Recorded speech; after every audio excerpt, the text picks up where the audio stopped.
Hello mga ka-adventures! Welcome back to our channel. Papunta nga pala tayo ngayon sa Tarlac and ang gagawin natin ngayong camping ay Riverside Camping. Bali, ang name ng campsite natin ay Camp Pebble Creek na located sa Mayantok, Tarlac. Bali, yung Mayantok, Tarlac pala, yun yung tinatawag nila na Summer Capital of Tarlac. So, yung campsite natin is nasa tabi siya ng Nambalan River ng Mayantok. Bilang Holy Week kami bumiyahe, so ayan, traffic. Yung traffic na yan kasi mayroong registration area dun sa harap. So, need nyo magbayad ng 30 pesos per person. Yan, kaya traffic dyan.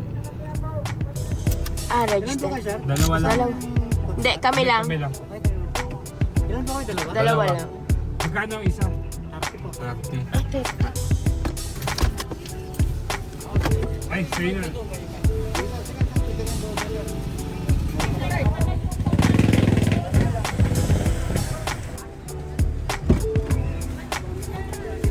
Anong gawa?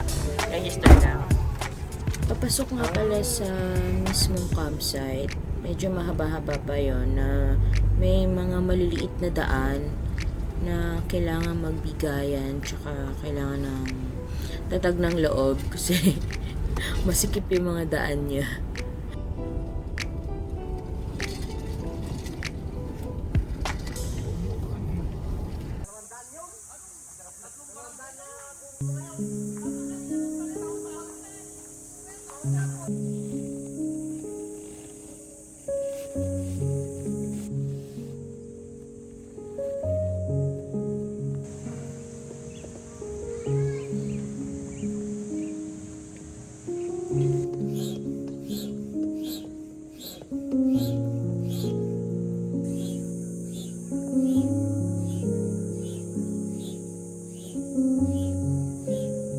Meron nga pala kaming bagong camping budol. Ayan. So, nakabili na kami ng air tent namin. Bali, itong tent na to is air tent 8.0 Pro from Outback Philippines. Nabili namin siya sa Outback Philippines. So, kung may gusto kayong i-inquire ng mga tent or iba pang camping gears, meron sila doon. So, follow lang and inquire lang po kayo sa Outback Philippines Facebook account. Tapos, ang nagustuhan namin sa tent, itong mga bintana niya, madaming bintana eh. So, maganda yung ventilation niya. Labas-pasok talaga yung hangin. So, presko siya sa loob. Tapos, yung loob niya, malawak siya. So, dahil kang pwedeng ilagay, dahil kang pwedeng gawin sa loob. Ang maganda dito sa tent na to, ang bilis lang niya ma-set up. So, para mga 3 minutes lang na-inflate na namin siya. So, less hassle. So, konti lang din yung busitan namin ni Jay. Ayos kami nakapag-set up agad. So, mas marami kami yung time para magpahinga. Ayan, yan yung tent sa loob. Pakita lang namin yan sa loob pag wala pang gamit.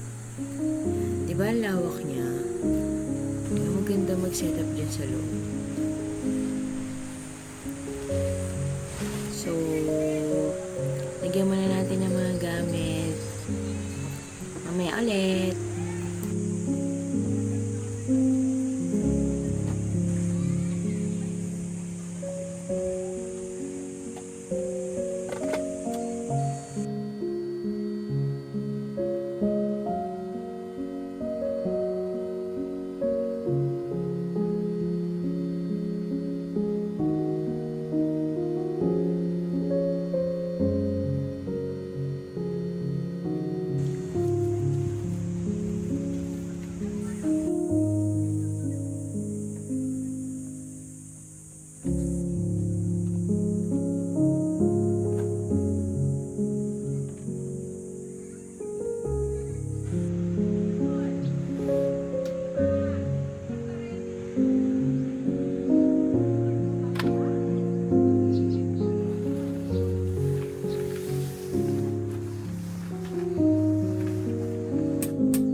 Ganda dito, Pebble Creek. Pebble.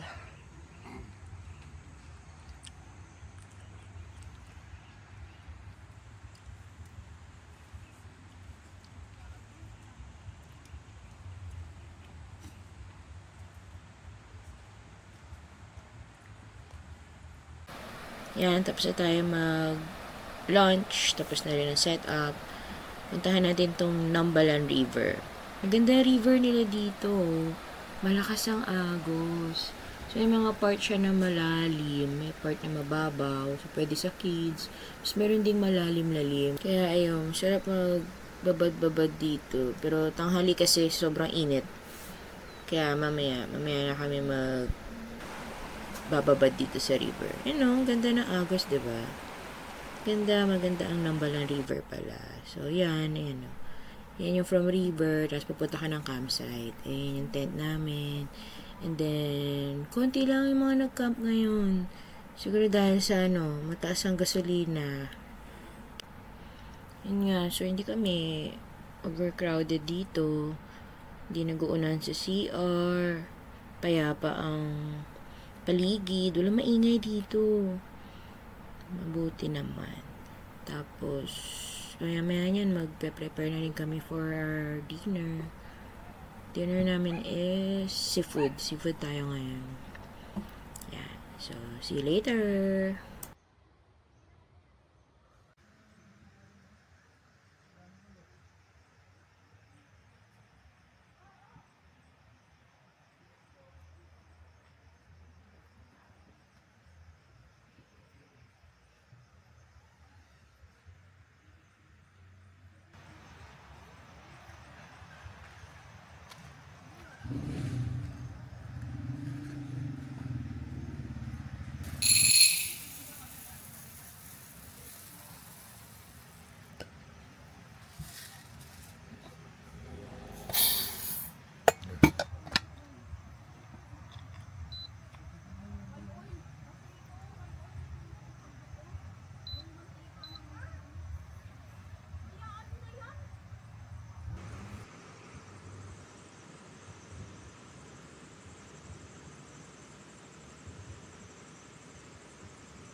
Yummy.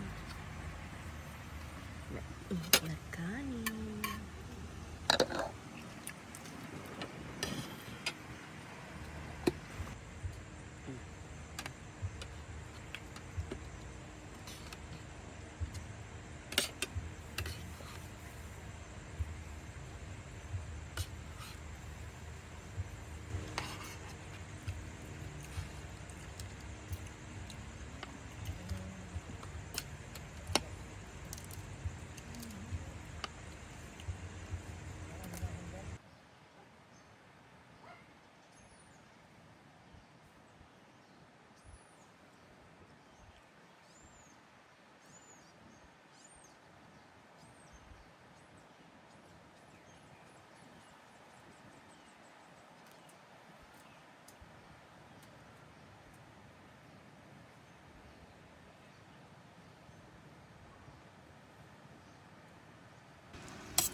Morning, ramyun.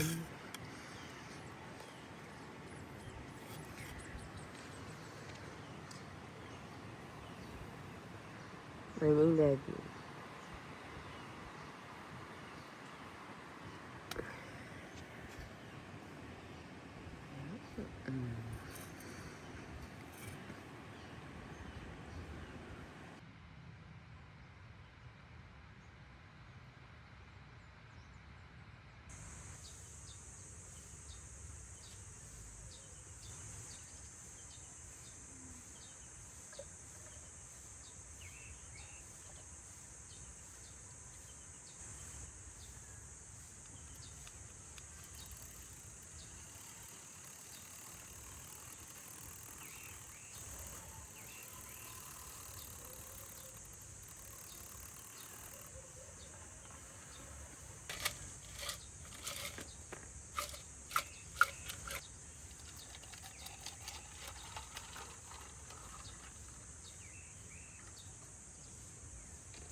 Sir, bariya lang sir ha. Ali. Bariya sa umaga. Hindi. Buko ba yan? Munggo po. Munggo. Buko, munggo. Ano ba meron? Pinipig, yellow corn, tsaka ano po. Ito, Yan.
lahat ng sumuporta, no? At congrats din sa lahat ng nakatapos sa 7-Eleven race, ano? Although sumemplang tayo at nasira na naman ang ating 360. Pero at least natapos natin ang mas maaga pa tayo ng 1.5 oras na inalat sa ating time, ano? So, sa araw na to, hindi tayo mag-iisa. Second day na namin. So, ayan yung aming setup. So, iikot ko muna kayo sa campsite para makita nyo kung ano yung maaabutan nyo dito.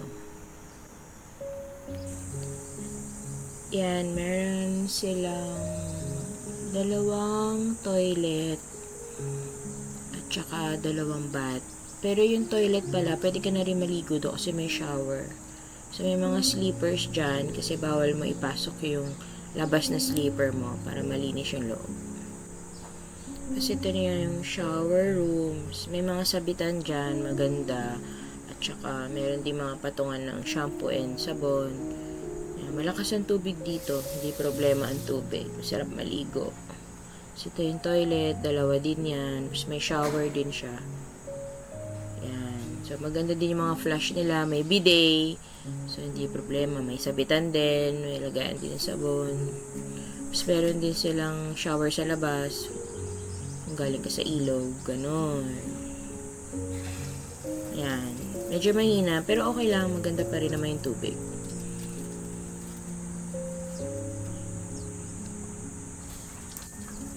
Dito rin sa may gilid ng may CR, meron siyang lababo na hugasan ng mga plato. Malawak at saka malakas din tubig dito. 2 gripo yan ang meron dito.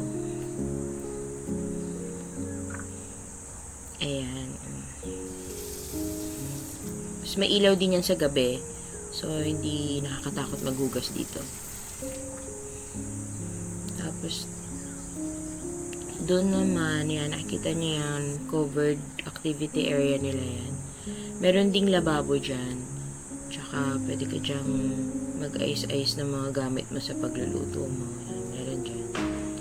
Ayan, o. Oh. Ayan, mas may tables din dyan. Maganda yung pagkagawa nila dito.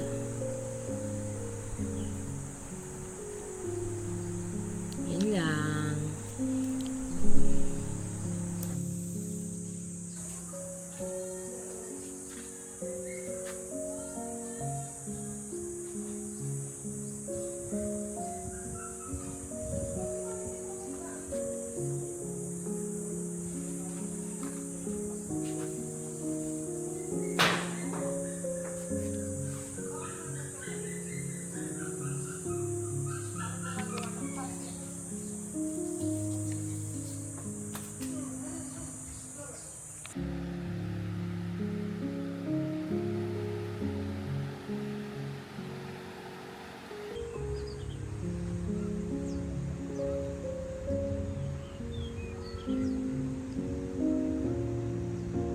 Hoy.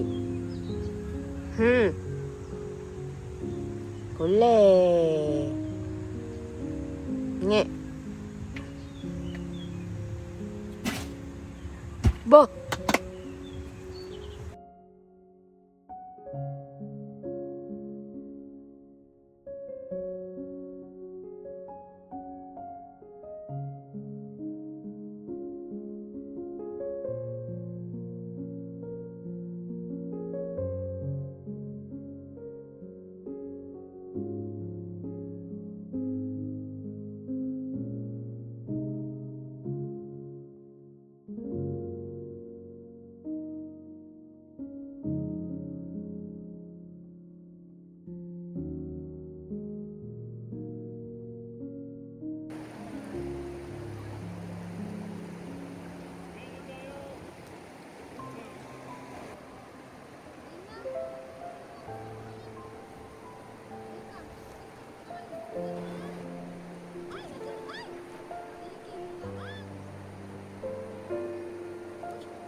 Doon sa dulo? Kan? Ayan, kumakain sila. Good evening po. Sarap. Seafoods po. Meron po ba may allergy? Seafoods pa. Yan, perfect. Thank you. Salamat po. Sige po.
ligpitan. Ito na yung mahirap na part, nakakapagod tsaka sad part ng pagka-camping. Nagliligpit na tayo ng mga gamit. So, habang nagliligpit si Jay dyan, share ko lang yung experience namin dito sa Camp Pebble Creek. Maganda yung naging stay namin. Walang maingay, walang nagsisigawan, walang may dala ng speaker. So, maganda pala yun. Ang sarap pala nun nung hindi ka namumblema na bubulabog ka dahil sa lakas ng mga sigawan or tawanan tapos may speaker pa. Ayan, mababait yung mga campers na kasabay namin. Hello po sa inyo. Maraming salamat po sa mga nakausap namin. Tsaka, thank you din kay Kuya Danny kasi inasikaso niya kami sa pagdating pa lang namin. Talaga inasikaso niya kami kung saan kami pupwesto. Yan. Tapos hanggang sa pag-uwi namin, naasikaso pa rin niya kami. Maraming salamat po Kuya Danny sa uulitin. Babalikan namin tong Camp Pebble Creek kasama na sana ang family and friends. Lalo na yung Tarakam family. Na-miss namin kayo. Sana makabalik tayo dito. Dito naman tayo magmamam. Ayan, patapos na rin kayo magligpit dyan. So, yun lang. Maraming salamat sa panonood. At saka, sana wag kayo magsawa dito sa boss na to. Kasi ito, try ko na mag-voice over. Huwag po kayo magagalit sa boses ko. Kung nakakainis ba siya o ano, masakit pa siya sa tenga, please comment po. Yun lang. Maraming salamat po sa panonood.